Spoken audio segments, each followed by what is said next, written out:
Hi, Fee here, and today we are up to episode 5 of the Vegan Survival Kit. And previously on VSK, well, if you haven't been watching, then how do you know what we had on previous episodes? We're up to episode 5. So episode 1, 2, 3, and 4, all have got stuff that we've put into the kit. So head yourself back and go watch if you haven't seen it already. But episode 5, we are putting in cheese and eggs. That is the vegan version of cheese and eggs, because these are two ingredients that we all love. Most vegans will love vegan cheese, and just like anyone else, we love using cheese. We like melted cheese on pizza and all sorts of things. So vegan cheese and vegan eggs. I'm starting with the cheese. And really, this is kind of like giving you a tip on how you can switch over to a vegan cheese. So let me first start by saying that cheese, dairy cheese, actually can be quite addictive. And yeah, so if you're into cheese, then you will know just how hard it is to stop having cheese. In fact, that is probably one of the biggest things that vegetarians say to me is that I'd go vegan, but couldn't do without my cheese. And I hear you, I understand that, I really do get it. For me, it was eggs.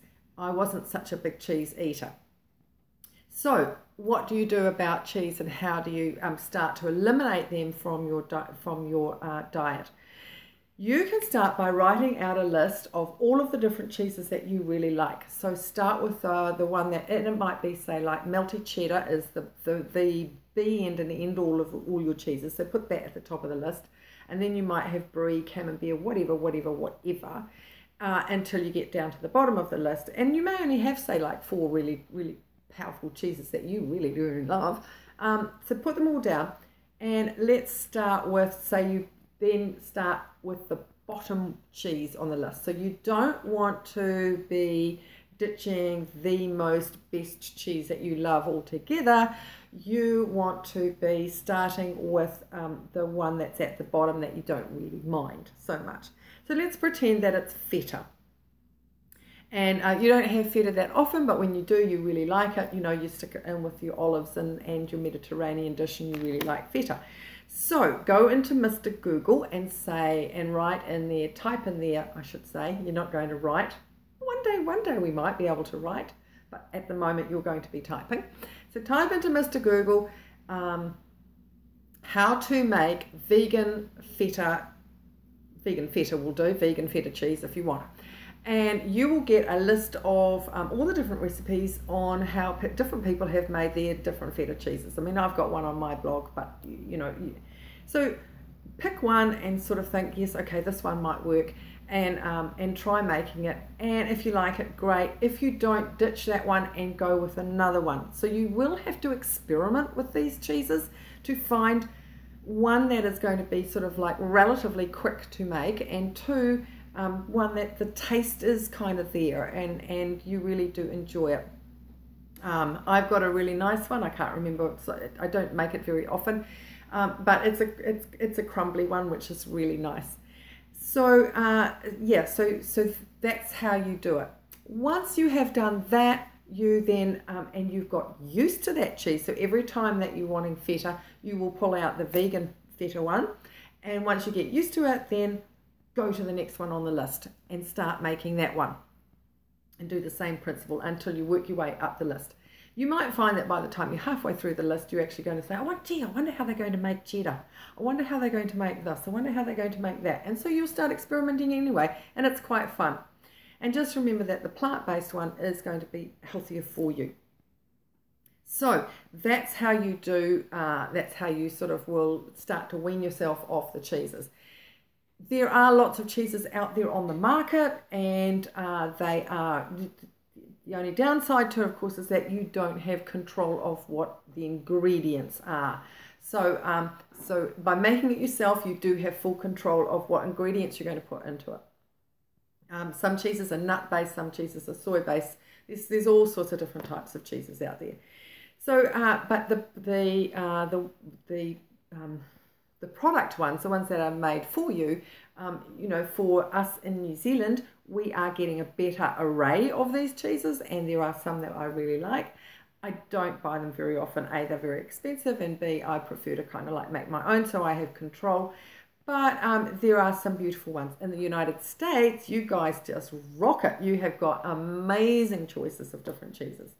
But again, I'm not going to tell you the one that I like because you might not like it at all. They're all kind of like, you know, you either like a particular one or you don't. That's the cheese. Now the eggs, I did a vlog recently, which is, you know, you'll find on my Facebook or YouTube, whatever, you'll find the vlog that I did, which was all of the different ingredients that you can use instead of using cheese. So there was a whole list of them. But I thought I would just give you a couple of heads up on how I use them. And so one of them is that the main one that I go to is using either flaxseed or chia seeds. And it is 1 tablespoon of flaxseed to 3 tablespoons of water.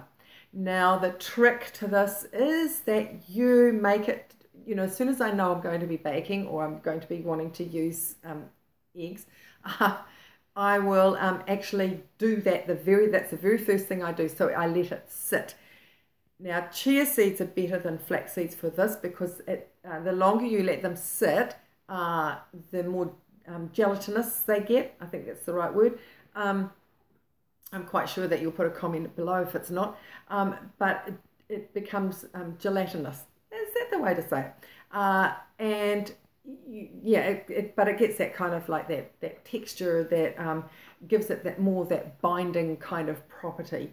So so that's what I do with that. With aquafaba, which I don't actually use, like aquafaba is the water that is used for cooking the chickpeas in. So if you're making chickpeas, then you can save that water and you can use that water for the for eggs. Tin of chickpeas, same diff. So what you can do with that makes a lot of people use it for things like meringues, and because I don't eat meringues, I don't use it for that, so I can't say whether it works or not. But you can actually still use it as for an egg, and that one is 3 tablespoons of the water equals 1 large egg. 2 tablespoons of the water equals the egg white. So that's kind of like the ratio for that. Now, what a good idea if you are going to use that and it works for you is if you have an ice tray. What you can do is that you can put a tablespoon into your ice tray and then freeze it, and then when you need an egg, you just will pop out 3 little blocks of that, let it thaw, and there's your egg. So that's another little tip.